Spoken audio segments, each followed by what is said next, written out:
Quelle Europe voulez-vous? C'est la question à laquelle ont répondu, d'avril à octobre, les 70 000 Français qui ont participé aux consultations citoyennes sur l'Europe. Après plus de 1000 rendez-vous organisés dans toute la France, leurs avis, leurs doutes et leurs propositions ont été soigneusement épluchés par la Commission nationale du débat public.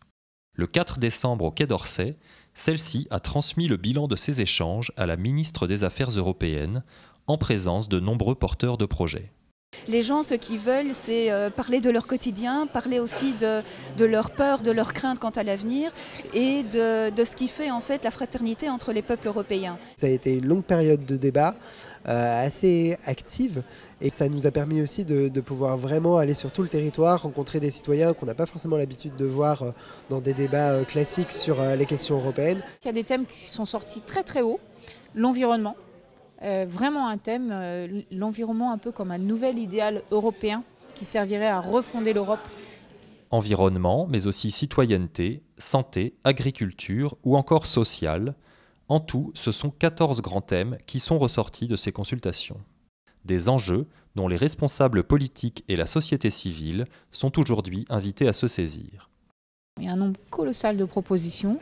Tous les décideurs, demain l'éventuel candidat aux élections européennes, maintenant sont libres de l'utiliser, sont libres de s'informer, sont libres du coup de savoir ce que les participants attendent de l'Europe de demain. Tous les Européens se sont engagés à ce qu'au Conseil européen des 13 et 14 décembre, les conclusions des consultations citoyennes soient portées à leur connaissance, qu'ils en débattent et sans doute que le processus continue pour orienter les choix, les priorités, les décisions qui seront prises sur la réforme de l'Europe. Maintenant, c'est un processus qui est entre les mains à la fois de nos chefs d'État et de gouvernement, à la fois entre les mains des institutions européennes et puis je crois entre nos mains à nous tous, la société civile, les citoyens, à nous de maintenant dire qu'on s'est exprimé et de savoir un petit peu ce qu'on a envie d'en faire pour la suite.